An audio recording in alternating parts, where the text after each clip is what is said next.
Hello, everyone, and welcome to the third of our series of 4 talks connected with the Mary Anning Rocks exhibition at the Yorkshire Museum in York. My name is Dr. Sarah King. I'm the Curator of Natural Sciences at the Yorkshire Museum.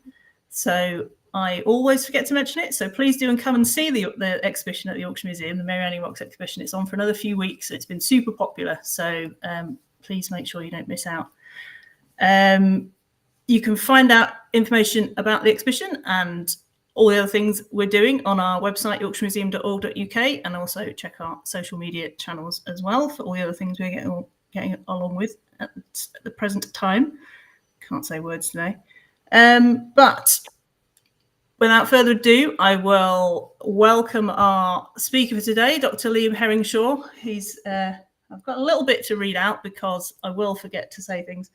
Liam is a paleontologist from Leicester who's now based in York, and after studying at Liverpool and Birmingham, he worked as a researcher and lecturer at universities in Aberdeen, Newfoundland, Durham and Hull. He then went freelance in 2020 and now works with schools and museums across Northern England, as well as co-directing the Yorkshire Fossil Festival. And that's probably about half of it. There's many, many other things. If you're in paleontology in Yorkshire, he's a very useful chap to know. Let's just put it like that. So this talk will be going out live on YouTube and Facebook, hopefully, if everything's working. So do feel free to put questions in the comments boxes there. And all being well, you should be able to catch up with this talk afterwards as well. So if you've come in a little bit late or you've missed something, then do feel free to look us up on our York Museums Trust YouTube page. So yes, I think that's everything covered, hopefully. So I will pass over to you, Liam, and hopefully your slide will magically appear. Thanks, Sarah. Yeah, I'll see if I can share my presentation so you can see the slides. So yes, thanks for inviting me to talk this afternoon. As Sarah says, I'm Dr. Liam Herringshaw, or Fossil Liam sometimes if you go onto social media, or just Liam is fine. And yeah, I'm a paleontologist who mostly works on marine ecosystems, so life in the sea through time. I began looking at really early life in the sea, sort of more than 400 million years ago, and gradually over the last 20 years, I've moved into looking at slightly younger fossils. And having been based in Yorkshire for about a dozen years, I've spent a lot of time on the Yorkshire coast. So I wanted to really talk today about the fossils of the Yorkshire coast and try and make that connection between Mary Anning and the Dorset coast, which she knew so well, and show where there are strong connections and also where there are very different features on the Yorkshire coast. So it's fossils from Tees to Spurn, why Mary Anning would have loved the Yorkshire coast. So Mary Anning never came to Yorkshire, or at least there's no documented record of her coming to Yorkshire. She, as those of you who know the story of her life will be aware, she came from a very poor background, so she didn't have money to go and spend traveling the world fossiling. And of course, in the early 19th century, when she was active, the challenge of getting from Lyme Regis on the south coast of England up to the Yorkshire coast would have been no mean feat. Of course, the railways began to come in the sort of middle of the 19th century and made things slightly easier, but it was not an easy thing to do. So unless you had time and money, and she didn't really have either of those, coming up to the Yorkshire coast was not really feasible. But the fossils of the Yorkshire coast include many things that have strong links to fossils she discovered around Lyme Regis and on the Dorset coast. So the image you can see shows some of the sort of iconic things that she discovered and described, things like ammonites and bivalves, and of course marine reptiles, so ichthyosaurs and plesiosaurs. And again, if you're not already aware of it, come and have a look around the exhibition. But the Mary Anning Rocks campaign has spent the last 5 or more years trying to promote Mary's amazing work in paleontology and the things she discovered and the advances that she made for science. It's now really interesting to sort of go beyond the Dorset coast and look at the sorts of things that were going on elsewhere in Britain at the time, and the ways that things she discovered connect to other parts of the country and indeed the world. So the Yorkshire coast, if you'd been around at the same time as Mary Anning, the first half of the 19th century, was another real sort of hotspot of geological and paleontological activity. And this image you can see is a sort of a drawing, a coloured drawing of the rocks of the Yorkshire coast, drawn by John Phillips, who was the first keeper of geology at the Yorkshire Museum in York. And this is his sort of sketch section of various places. So we've got, you can see the cliffs of Robin Hood's Bay. The top bit connects to the middle bit, connects to the bottom bit. So you've got cliffs of Robin Hood's Bay, and you've got Horsker Cliffs going up to Whitby. Various bits of the coast have shown. And in terms of Yorkshire geology, Yorkshire coast geology, John Phillips and his sister Anne, who were based in York, were very important figures in the sort of early development of the science and the discovery of fossils on the Yorkshire coast. Their uncle, William Smith, was most famous for producing the first geological map of England and Wales. And he moved to Yorkshire in the 1820s, having really been shunned by, say, impolite society in London. And he probably could relate quite strongly to Mary Anning and the way she was treated often by the higher powers. But in Yorkshire, William Smith and then John and Anne Phillips found a slightly more receptive audience. And in 1822, there was also the first sort of guide to the rocks and fossils of the Yorkshire coast, produced by the Reverend George Young from Whitby. And so that was, again, a really important sort of step. And at the same time that Mary Anning's making really important, interesting discoveries on the south coast, these early figures are starting to describe the fossils and rocks of the Yorkshire coast. I should also mention Lewis Hunton, who was the son of the manager of an alum quarry on the Yorkshire coast, who recognised that ammonite fossils, these curly whirly shells, which again were very familiar fossils for Mary Anning, that they changed through time, changed the layers of rock, and that he made the recognition that you could identify different ammonites and work out where you were in the layers of rock. So a really important discovery. So lots of things going on. If we look at the coast today, okay, this image on the main part of the screen is John Phillips' geological map of Yorkshire. So you can see all these colours along the coast. The sort of the yellow and orange colours are mostly the Jurassic rocks, and then you've got the white in here, which is the chalk, and then the sort of dotty white pattern in the southeastern part of the Yorkshire coast, which is Ice Age material. And I call it the fossil coast here because you really can find fossils all the way along the Yorkshire coast, and that's something that I think Mary Anning would have been very interested and perhaps surprised by. The Dorset coast tends to be a little bit more patchy. There are certain places where fossils are quite common, but they're not found abundantly, at least all the way along the coast. But on the Yorkshire coast, there are many different types of fossils that pop up pretty much all the way along the coast. And my argument is that anywhere there are pebbles on the Yorkshire coast, you will find fossils. So we will work our way down the coast and we will see some of the things that you might find, some of the things that Mary might have found. And beginning at the north, well, actually the northwesternmost, it's the northeast of England, but the northwesternmost sort of part of the coastline.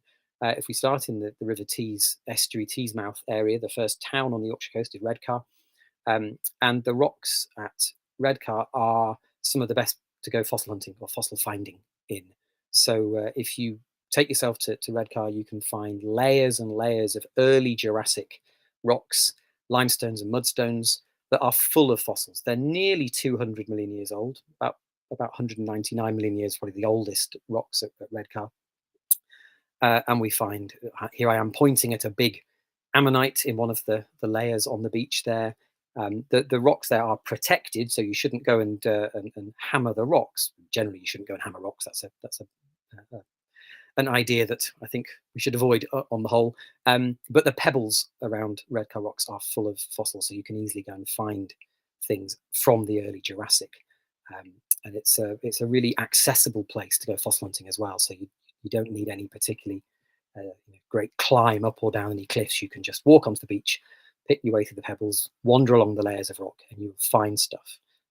And the great thing about this and starting in this location is that it really connects to where Mary was working in Lyme Regis, because the rocks that she was familiar with around Lyme Regis and Charmouth on the Dorset coast are very early Jurassic in age.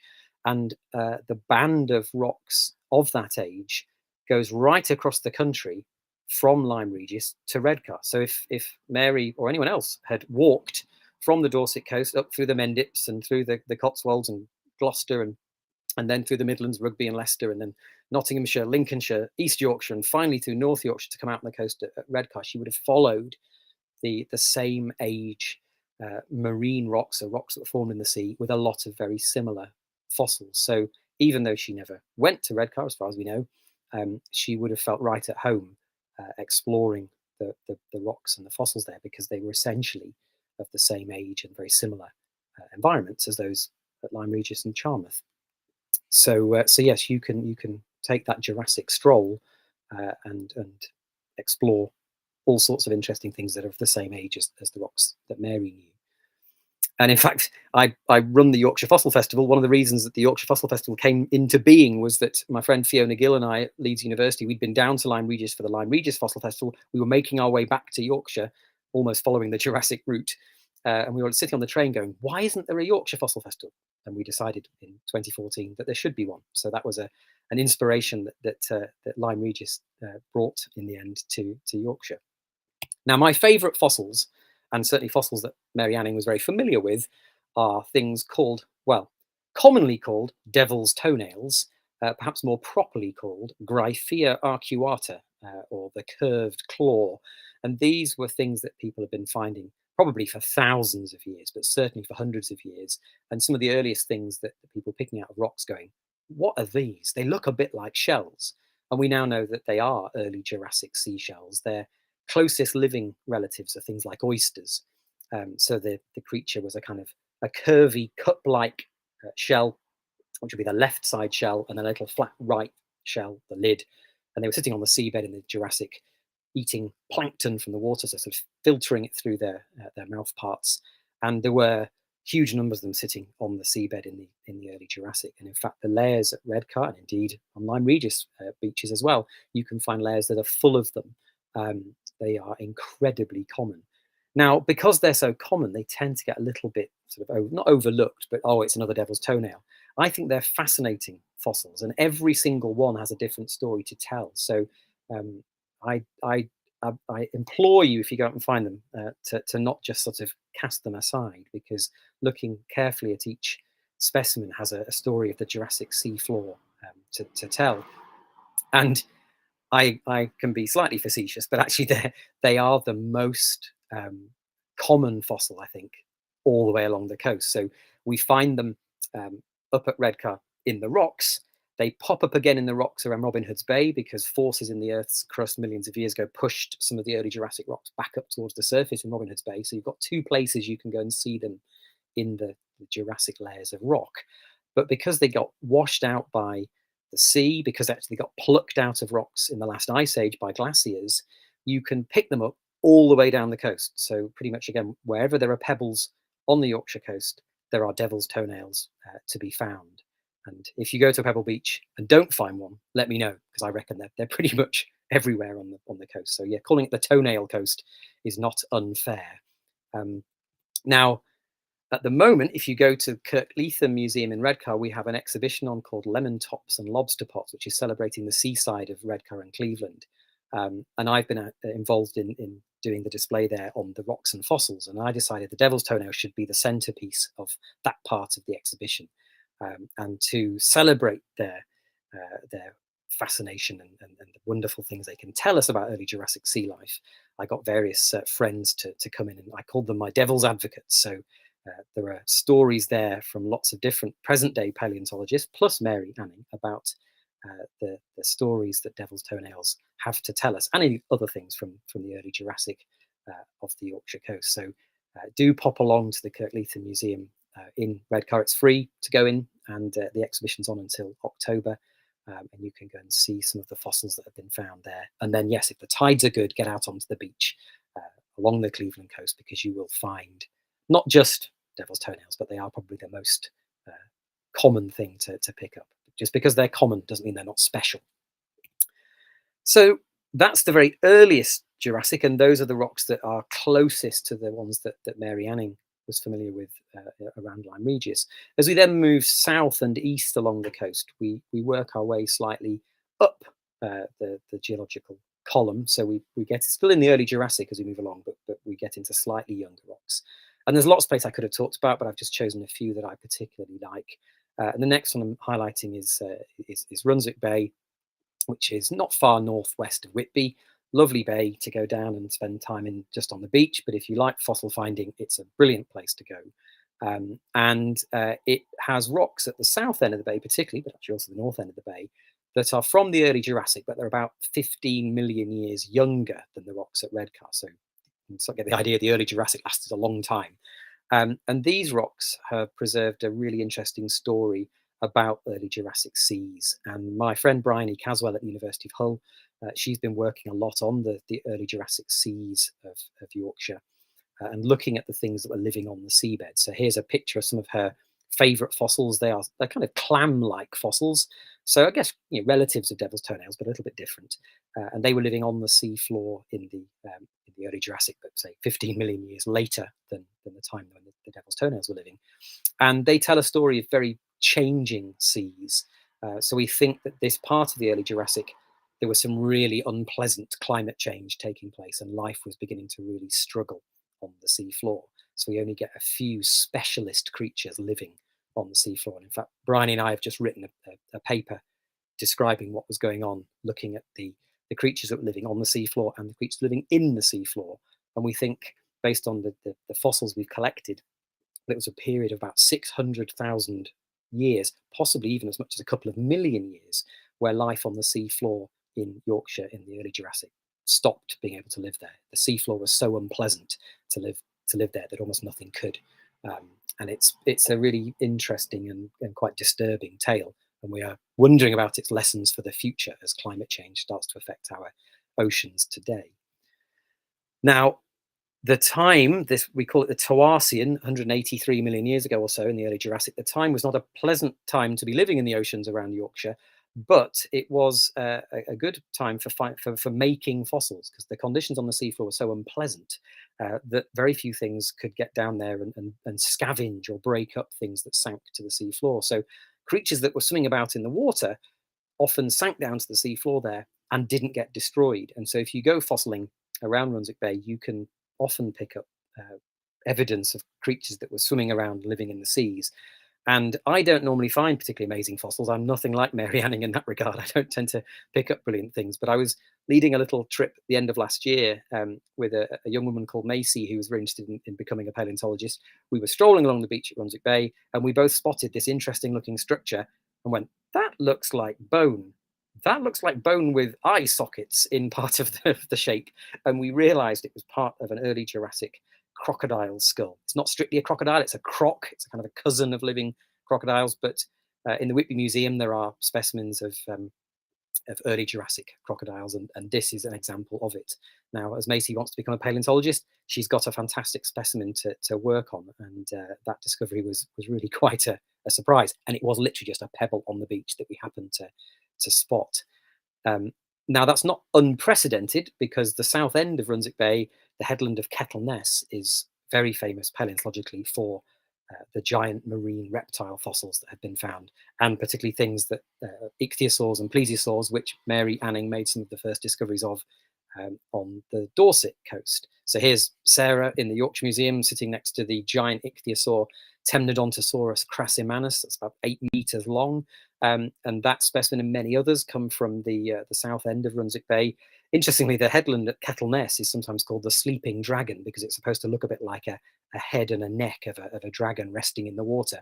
I don't think people who gave it that name realized it is literally the place where dragons of a marine Jurassic kind were found fossilized in the rocks, sort of sleeping in the rocks. So there's a nice parallel there. Not many get found now, but they do still pop up on the beach periodically. So if you do carefully walk your way around to Kettleness, you can sometimes pick up bits of these fossils. So yeah, it's an amazing bay with lots of different stories to explore. And the more pairs of eyes we have on the beach looking at things, the more chance of new discoveries we have of making new discoveries. So yeah, Brunswick Bay Kettleness, they are part of what's called the Whitby Mudstone Formation. So we should move down to Whitby. The rocks of this Toarcian age, 183 million years ago or so, belong to what we call the Whitby Mudstone Formation. It's very well exposed around Whitby. Perhaps most famously there, it's the fossils are things like jet. So we've mentioned the marine reptiles, we've mentioned sea creatures living on the sea floor. There are also things being washed into the sea. So Whitby jet is a really interesting fossil because it's essentially coal, but which formed in the sea rather than in freshwater swamps like most normal coal. Plants were getting washed out into the Jurassic seas of Whitby and fossilized. And people tend to get told it's fossil monkey puzzle tree. Well, that was the story until quite recently, but Sarah Caldwell-Steele, who you'll see in the Mary Anning Rocks exhibition in the Yorkshire Museum, Sarah is a gemologist. She has a geology degree and she's based in Whitby. Over the last few years, she's been looking for her PhD project, looking at the sort of origins and the chemistry of Whitby jet. And she's been able to show that Whitby jet is not just monkey puzzle tree. There are fossils of plants that are similar to present day monkey puzzle trees that produce jet, but it seems there's actually quite a variety of different plants being fossilized in the seas of early Jurassic Whitby. So yes, if you go and chat to Sarah or you go jet hunting with Sarah, she will tell you that the stories that are out there are not really telling the full picture. There are new scientific discoveries to be made. And yes, Whitby jet, fantastic for jewelry, but also now a real gem for Jurassic understanding. So kind of watch this space. I'm also going to plug here that we were involved in a paper published last year looking at how the climate and the environment was sort of behaving in early Jurassic Whitby. And we think it was a seafloor that was stormy and stinky. So sediments were being washed into the basin. They're often quite big storms, perhaps even hurricane scale storms. But the seafloor generally was not a pleasant place to live. So things that got carried there or dropped to the seafloor had a reasonable chance of becoming fossilized. And Whitby jet is perhaps the most famous of those, at least in Whitby itself. But we should also mention Whitby's iconic fossil, and I mentioned, of course, that Mary Anning was very familiar with ammonite fossils. Ammonite means stone of the god Ammon. It's supposed to look like the curly horns of the Egyptian god Ammon. But actually on the Yorkshire coast, these fossils were known as snake stones. And the legend around Whitby was that St. Hilda, or St. Hild, who was the abbess of Whitby Abbey in the 7th century, turned all the local serpents in North Yorkshire to stone, cast them out onto the beaches and left them there. And that's why people kept finding these curled up swirly whirly patterns on the beach. And you often found, and still do there are some people out there still doing it, carving snakes' heads onto these curvy shapes to make them snake stones. The fossil shown on the right-hand side is a specimen of an ammonite that's now called Hildoceras, or St. Hilda's horn, and is a very distinctive Whitby ammonite. This drawing is actually from the late 17th century and was drawn by an early paleontologist, one of the very first paleontologists, who's based in York, a guy called Martin Lister. So again, there's an interesting story of the early fossil hunting that was happening even before Mary Anning came along. But there weren't many people doing this in the 17th and 18th centuries. It really took the 19th century for things to get going sort of scientifically. So yes, if you go to Whitby, you can not only look for jet, but you can also look for St. Hilda's snake stones and other ammonites. If you want to hear more about this sort of story, we recently made a programme for BBC Radio 4, Open Country, with Rose Ferraby, who's a Yorkshire-based archaeologist. And Rose met a few of us and we talked through the sorts of things that we were finding. So Bryony and Sarah and I sort of talked Rose through the discoveries on the coast. We're also making the link to the present day. So the seas of Jurassic Whitby, where lots of amazing fossils were preserved, telling us about climate change in the Jurassic. We can use that kind of knowledge to look at what's going on in the seas today. And we also, as you can see in the picture, walked up the 199 steps to Whitby Abbey, which for the purposes of the programme, we turned into 199 million steps, so we could do the geological story of the coast. So if you go onto BBC Sounds, you can listen to the stories of sea and stone from Whitby. The last place I'm going to mention that is from the early Jurassic is Robin Hood's Bay. Now, I mentioned it briefly earlier on because the rocks in Robin Hood's Bay down at sea level are essentially the same age as those at Redcar. They got kind of pushed up to the surface by Earth movements millions of years ago. So you can go and find a lot of the things that you might find at Redcar. And one of my favourite things to pick up on the beach around Robin Hood's Bay are little stars.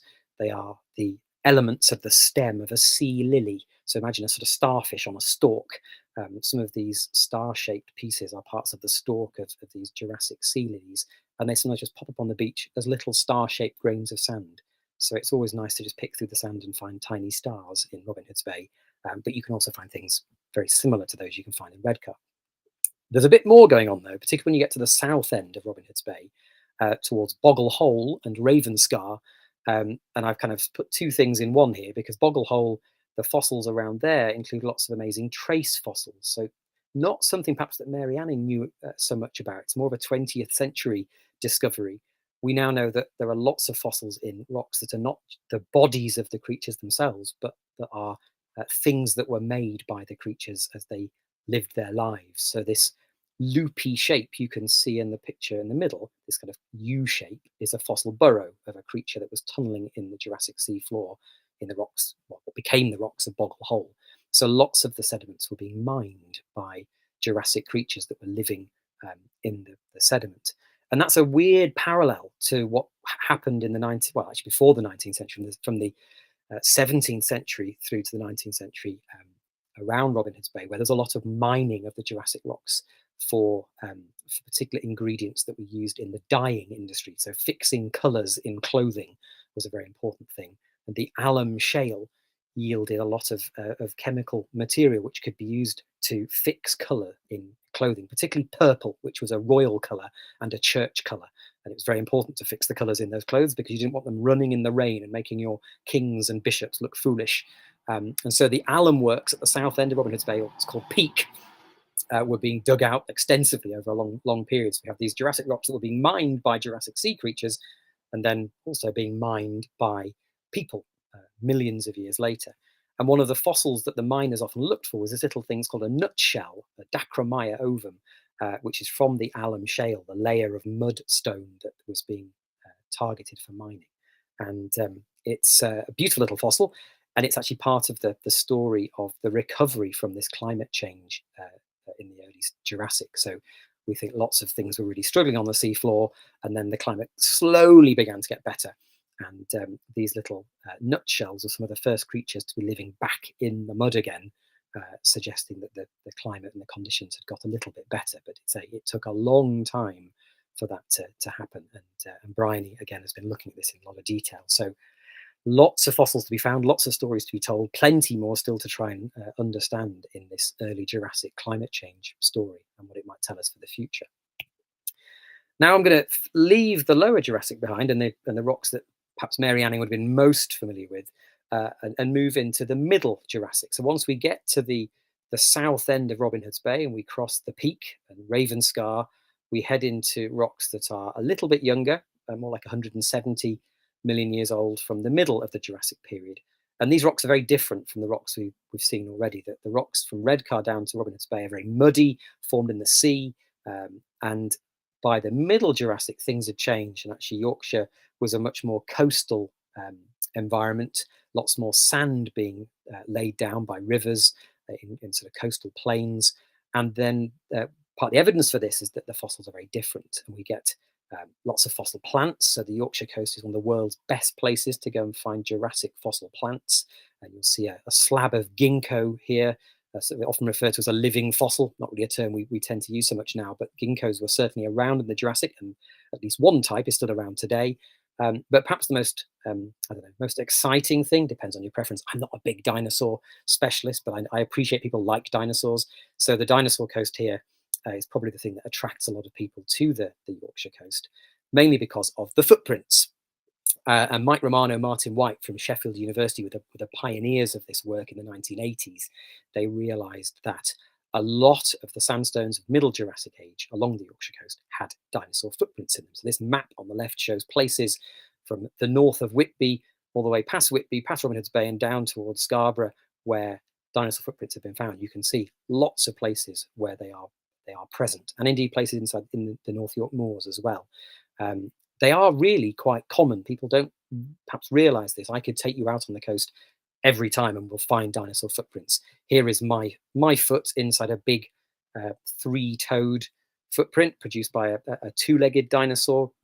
On the previous image, we showed that there are footprints of things that like Megalosaurus, one of the Middle Jurassic predatory dinosaurs. But we've also got lots of other fossil footprints found. There are about 30 different types of dinosaur footprint known from the Yorkshire coast, representing quite a wide variety of dinosaur types. So stegosaurs, sauropods, ornithopods, theropods, and then other things like crocodiles and turtles and lots of other creatures. So there's an amazing footprint record from the Yorkshire coast, but almost no bones. If you come to the Yorkshire Museum and see the Mary Anning Rocks exhibition, go round into the Yorkshire's Jurassic World exhibition, you will see Alan the dinosaur. There's a single leg bone of a sauropod, and that's almost it when it comes to bones. There are very few that have been found on the Yorkshire coast, but footprints, lots of them.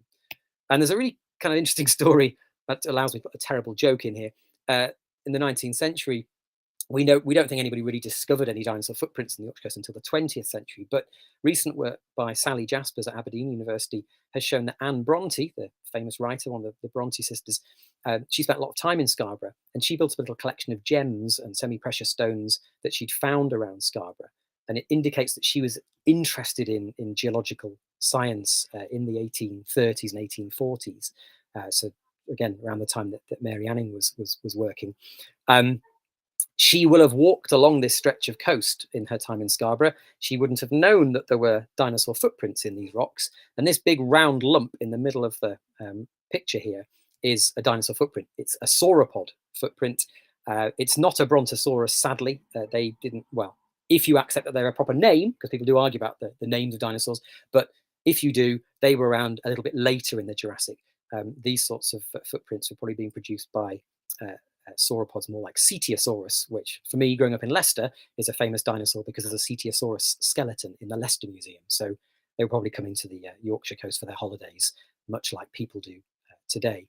And yes, Anne Bronte probably didn't know these sorts of things then, but she was certainly interested in the early development of geology, and Scarborough was a great place to go and do this. Once you get a bit further south, you start to move into the upper Jurassic, and the environments of upper Jurassic, late Jurassic Yorkshire changed again. So they're actually very different from the middle and the early Jurassic. They're much more limestone rich, but they're also quite muddy in various places. And in Filey Bay, you can see some of these rocks really well. So you want to go and see upper Jurassic fossils, Filey Bay is a great place to go. It's also a great place to go and see Cretaceous fossils, so fossils from the next period, the period after the Jurassic. And in fact, in Filey Bay, you cross from the Jurassic into the Cretaceous somewhere in the middle of the bay. So you can actually look at two periods in one bay. The north end, here's a fossil snail, a big gastropod that's found in the fossils, found in the rocks around the north end of Filey Bay. And then here's a picture of Speeton Cliffs at the south end of the bay, very much darker and muddier. These are Cretaceous. We'll come on to those in a moment. But you can find fossils really right through the bay. The north end is Filey Brig. This is a promontory of limestone that sticks out at the north end of the bay, and that's where things like these giant snails are found. But my favourite things are these huge blocks of limestone that are found on the Brig that are covered in what sometimes look like roots. They're not roots, they're fossil lobster burrows. So they are tunnels made in the Jurassic seafloor by big crustaceans, much like the sorts of creatures that live in the present-day Caribbean. If you go to the Caribbean, I haven't, but if you do, you can find creatures in the same sorts of sand and limey material that we find in the rocks at Filey Brig, and the same sorts of structures, same sorts of tunnels are being produced. The confusing thing on these blocks is what's happened is that the hollow tunnels were filled in with sand and shells after the animal moved away or died, and they've been fossilized with the burrows as positive features in a lump of rock, when of course they would have been hollows in the sediment. It's the wrong way round, but that's just the way they've been fossilized. And they've been moved around by big storms occasionally as well. So there's a really interesting story about Filey Brig and what's going on there. Not enough people have looked at the rocks of Filey Brig, so well worth a visit. And if you are going to Filey Bay, as I say, you can do the north end and see the upper Jurassic limestones and the amazing fossils there. you can go to the south end of Filey Bay and you cross into the early Cretaceous, and you can find amazing fossils there. And these are things that, some of which at least Mary Anning would have been very interested in, because over the last few years, Speeton and the dark clays of the Speeton area have produced some amazing discoveries. Just over 20 years ago, this plesiosaur skeleton was discovered in the Speeton clay. Sadly, it's missing a skull, so we don't quite know what type of plesiosaur it was. But again, this was a group of fossils of animals, the first ones of which were discovered by Mary Anning. So we can compare at least some of the features of things she found on the Dorset coast with this rather younger plesiosaur from the Yorkshire coast. But the Speeton clay, loads of amazing fossils. Two of my other favourites, the oldest hermit crab fossil, so found in the Speeton clay, about 145 million years old or so, or a bit younger. And here's a cartoon of the thing. Here's the crab living in an ammonite shell. So hermit crabs in the early Cretaceous were not necessarily living in snail shells, but living sometimes in ammonite shells, and that was found fossilized, which is very cool. And perhaps one of the most surprising recent discoveries was made by John Kozer a few years ago of what appears to be an iguanodon bone. Now, iguanodons lived on the land, and these rocks, Speeton, were formed in the sea, so clearly something got washed out somehow into the muds of the Speeton clay. And this bone was then discovered by John. So we've got a story of a bone of something that we do find examples on the south coast of England, but at the moment very few are known in Yorkshire. So plenty more to discover from these rocks as well. And then as we cross down Filey Bay, we get to Flamborough Head and we enter the chalk, the sort of Cretaceous, proper Cretaceous means chalk bearing. So the Yorkshire coast, the white cliffs of Yorkshire, and these can be very fossiliferous as well in some places. Not always. The chalk can be quite sort of plain looking, and there aren't fossils everywhere. But particularly on the south side of Flamborough Head, round towards Bridlington, you can often spot chalk fossils. My friend John Node found this heart urchin, micrastra, like a sea urchin that was living in the Cretaceous seas. Lovely fossil there. One of my favourite fossils, fossil sponges. So I picked up a fossil sponge here on the beach. And they can be found as, again, pebbles on the beach, and then they can be washed down the coast. So you can find early Cretaceous fossils in Speeton, and then we cross the chalk headland at Flamborough and the south side towards Bridlington, you can start to find chalk fossils as well. They're often preserved in flint, which is much like fossils we find in the chalk of the south coast of England as well. And then as we move further down the coast, we leave the bedrock behind. So essentially, we've got Jurassic and Cretaceous rocks from Redcar down to Flamborough.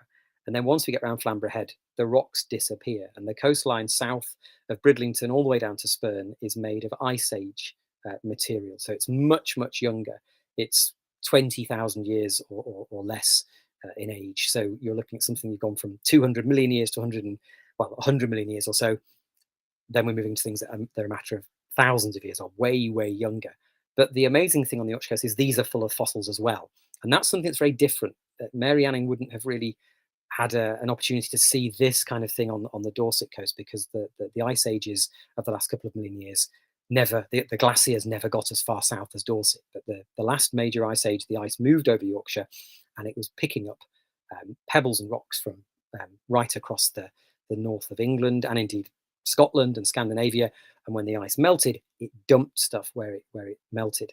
And so we find all these soft, clayey, boulder-rich, pebble-rich cliffs along Holderness, the east coast of Yorkshire.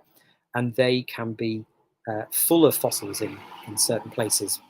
You can get Ice Age fossils, so creatures that were living during the Ice Age. A bear's tooth was found in some of the Ice Age material around Bridlington in the 19th century. So you can pick up Ice Age specimens. But the thing that's really interesting to me, at least on the Yorkshire coast, is you find loads of fossil erratics. So erratics are pebbles found in the Ice Age material, in the Ice Age layers, which shouldn't be there. They belong elsewhere. And so lots of the fossils you can pick up, and actually you can pick them up from Redcar all the way down to Spurn, because Ice Age material blankets the Yorkshire coast. It sits on top of the bedrock and it forms the cliffs south of Bridlington. So all the way along the coast, if there are Ice Age deposits, you can find erratic fossils. And there are fossil corals, there are fossil plants, there are fossil sea lilies, there are even amazing little devil's toenails. This one's rubbish, but I love it.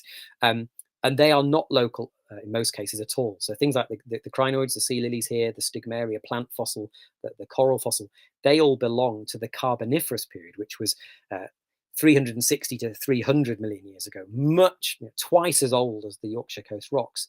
These fossils were brought by the ice from further north, places like Northumberland and indeed Scotland and elsewhere, and then left behind. So in many places along the Yorkshire Coast, had Mary Anning come here, she'd have had 2 bites of the cherry. She'd have had rocks to explore from Jurassic and Cretaceous age, and she'd have had the Ice Age deposits producing fossils as well. And that's really special and really interesting. So you have 2 chances to discover your own fossil treasures right along the coast. And occasionally, these erratics produce amazing fossils. My friend Lil, who works in the Natural History Museum in London, she wrote a paper a few years ago on a pebble that had been found on the Holderness coast. We don't know where it came from, what layer of rock it came from. It's definitely Carboniferous in age, so it's between 300 and 360 million years old.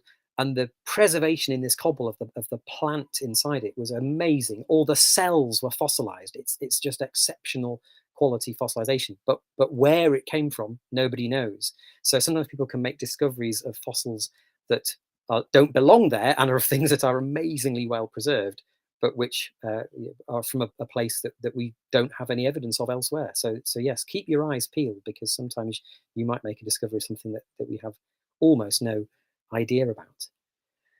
And yeah, I guess just to sort of finish at Spurn, you can find Ice Age fossils. People have found mammoth teeth. In fact, Mark Kemp, who's the Yorkshire fossil hunter, follow him on Facebook. Mark has found mammoth teeth down at Spurn, so those are real Ice Age fossils. But also our next talk in the Mary Anning Rocks programme for the Yorkshire Museum next Friday is Tori Herridge, who is a mammoth expert. So you can hopefully hear a bit of her research interests, which can kind of connect to this amazing fossil coastline that Yorkshire has. And yes, get down to Spurn and you can still find things down there. I have found ammonites from Whitby in Spurn, which is always fun. So were there no Yorkshire Mary Annings? Well, I'm hopefully showing you that actually there's quite a lot of paleontologists in recent years who have been making amazing contributions. But actually there were some 19th century women who were making discoveries, and nobody quite on the level of Mary Anning. She was unique. Perhaps even if there was someone in Redcar of her skill and endeavour, they may not have had the opportunity to do what she did, even if she wasn't recognised as much as she should have been. But there are many rocking Annes, so lots of Annes from the Yorkshire region. Anne Phillips, mentioned Anne Bronte, Anna and Susanna Lister, who were the daughters of Martin Lister, I mentioned earlier, who was this sort of early paleontologist in the late 17th century. Constance Anderson, based in York, all making contributions to 19th century science, often not getting the recognition they should have done because of the structural bias in science at the time. But yes, we are uncovering more women in early Yorkshire paleontology, but sadly, nobody quite like Mary Anning.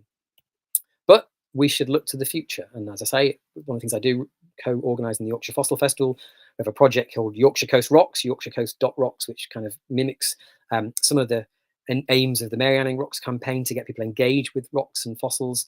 And we have some funding now from the UK Science Festivals Network to do more work around Redcar, which we'd like to link then to Lyme Regis, and inspire future paleontologists to come and look at the Yorkshire coast and make their discoveries and help improve our knowledge of fossils on the Yorkshire coast and make connections to elsewhere in Britain, elsewhere in the world. So yeah, lots of opportunity. And just to finish on a bit of self-promotion, if you are interested in fossils and paleo environments, I do lots of online stuff and in-person walks, talks, etc. In November, I'm running an online class for the University of York Centre for Lifelong Learning on fossils and paleo environments, which you can sign up for.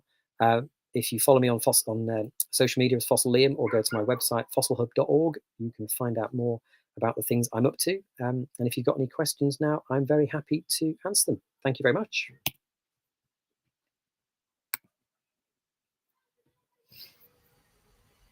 Fab. Thanks very much, Liam. As always, very comprehensive, very entertaining, very sort of full of little factoids. Puns. Puns, many puns. Always got to look out for the puns. As Liam says, if anyone's got any questions, just pop them in the comments boxes on Facebook and YouTube, and we'll be able to pick them up. But I'm not seeing anything yet, which is a shame. I was thinking I might start with, you covered many things. Yes, probably too much. People are a bit kind of overwhelmed. Things. Yeah, so if people want a few minutes to sort of think about things, I was sort of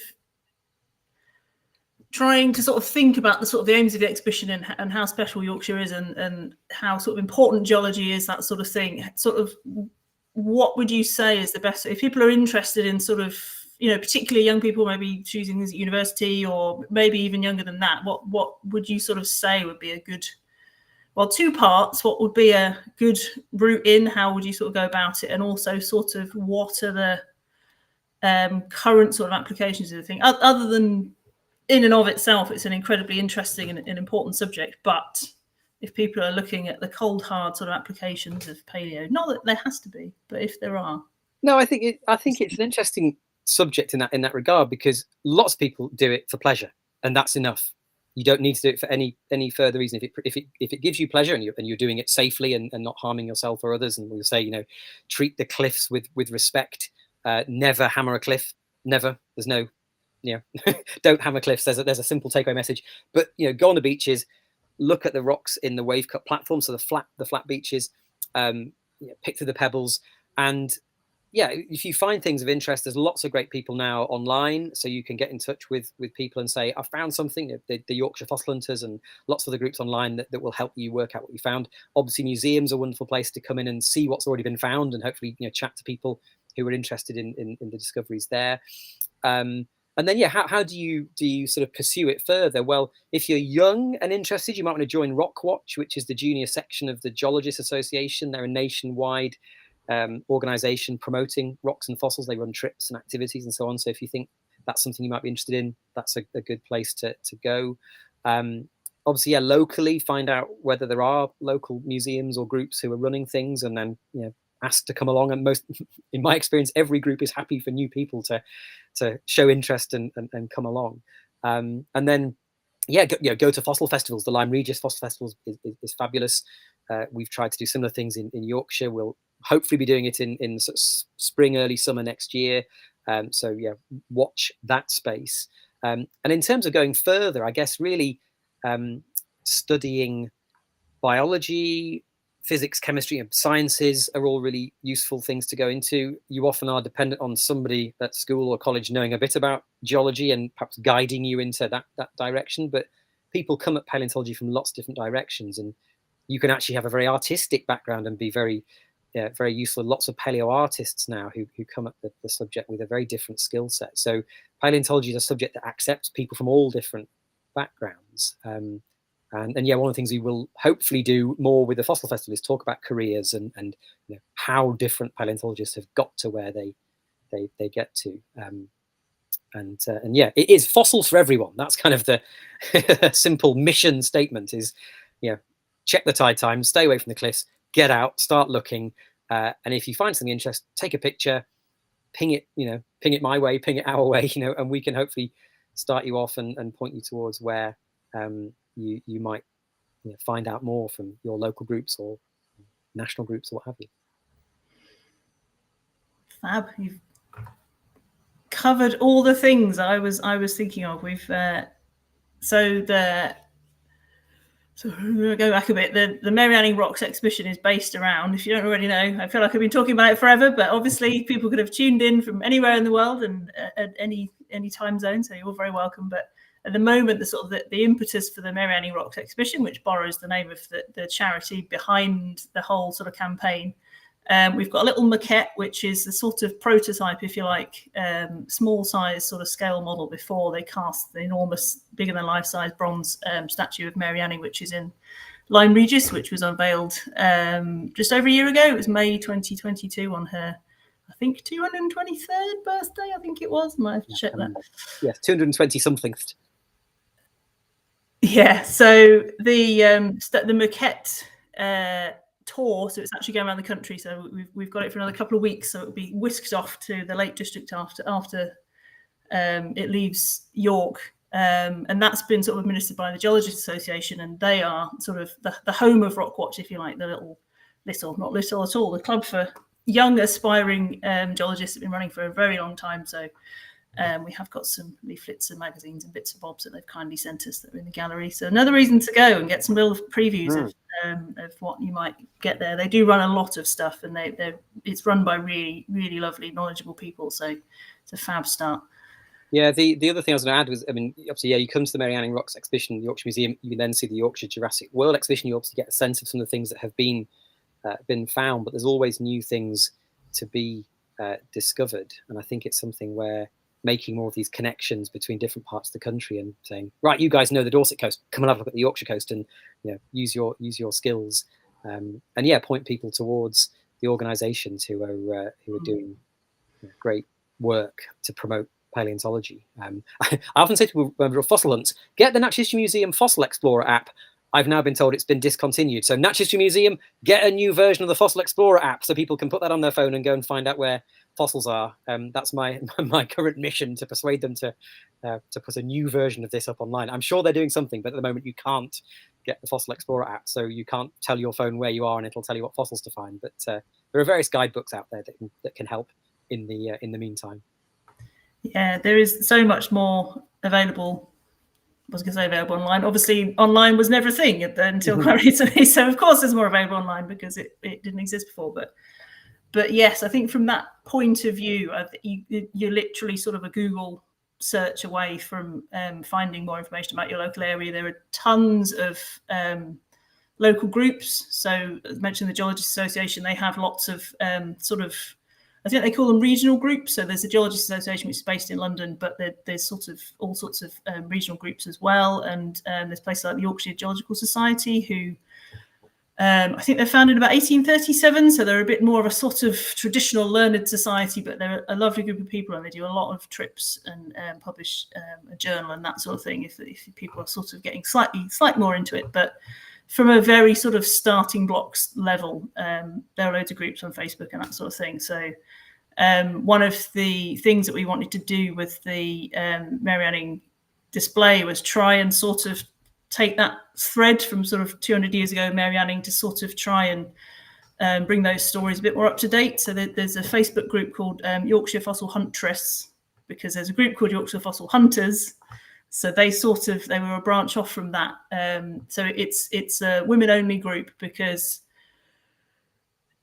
I wasn't involved in setting it up, but it was felt that at that time it was set up a year or so ago, maybe a couple of years, that it served a purpose in that it was a safer space for women to sort of come together, arrange trips, put forward their finds, but take pictures, and it was a slightly more welcoming space from some of the larger groups that not always, but can be dominated by men. And people trying to get into the field, they were finding it a little bit more hostile. So there are some sort of slightly more, not niche groups, but sort of you'll find people who are kind of your tribe, if I think that's what I'm trying to say. So while it's definitely not, I mean, we touch on this in the display, it's sort of, there are definite inequalities. I mean, if you're looking in terms of professional paleontology, most people in that are still going to be men, and probably going to be from a slightly better,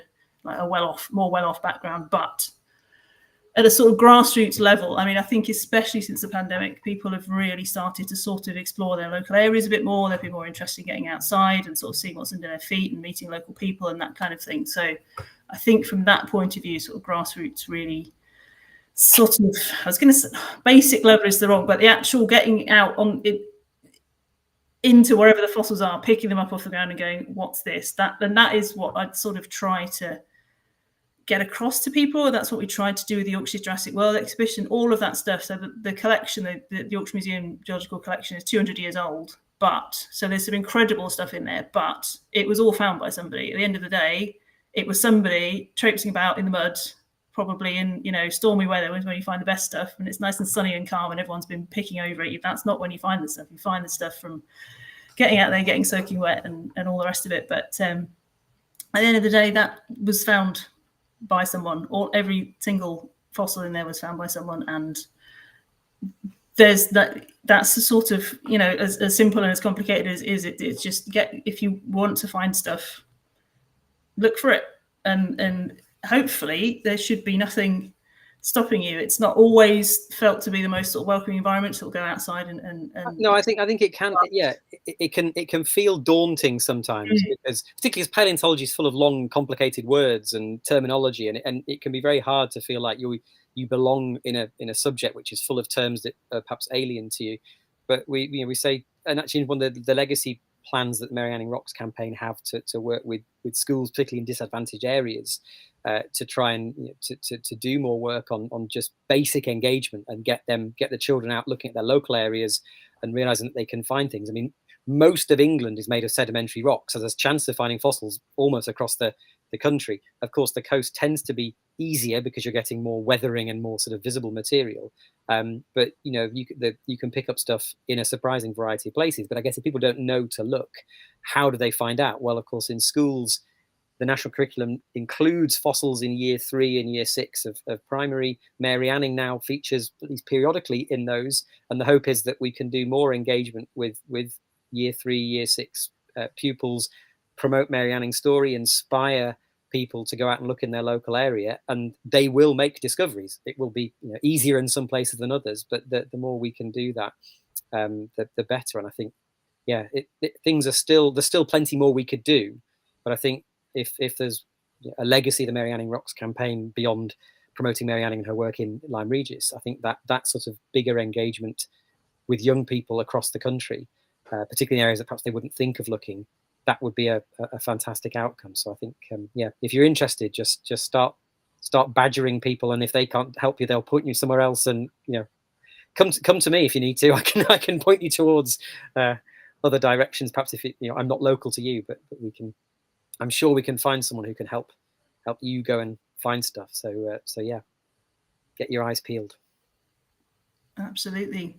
We've not had any more questions in. A couple of people saying thank you very much for my pleasure. Each of the many things, amazing to access for free. So yeah, but this is another thing we sort of tried to do. You can't do everything with an exhibition that's only on for 9 weeks or whatever it is, but we've tried to sort of put in a variety of things for something for everybody, to coin a very well used phrase. But yeah, I think we might leave it there unless anyone's got any last minute. Well, I say if people want to get in touch with Fossil Liam on whatever platform they use. I don't use all the platforms, but I'm sure you can find me. Drop me a line. I'd be happy to hear from you, and help you work out if you found something amazing. Fab. Thank you very much. And likewise, we don't do quite as many inquiries and sort of open days and things, and this is why someone like Liam is fab, who sort of picks up the mantle from a lot of things that museums used to be able to do. But yes, do get in touch with Liam or the Yorkshire Museum if you have any further queries. But yeah, otherwise just Google away, find things on Facebook. There's loads of stuff out there, so please do get involved. It's what Mary Anning would have wanted.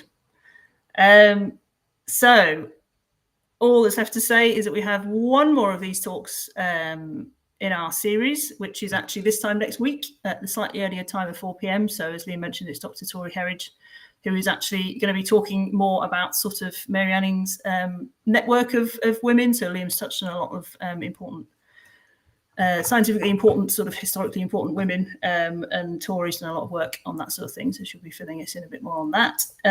Please do come and see the exhibition. It's on for another couple of weeks. It is really good. I do say so myself. So it's really lovely. And then it leads into the rest of the Yorkshire's Jurassic World exhibition, which is just fab. Shows you what to look for when you're out and about on the coast. This talk will be available to watch again on YouTube, as are the other two. So from Tom Sharp and Jana Katwa. So they took place a few weeks ago. And find us online, yorkshiremuseum.org.uk, and Yorkshire Museum on nearly all the socials. Not all of them, but you'll find us easily enough. So go forth, find fossils, come to the museum. Thank you all for watching, and hopefully we'll see you again next week right here, or hopefully in the museum. So we'll leave it there for now. Thanks very much, everybody, and thanks very much to Liam. Cheers.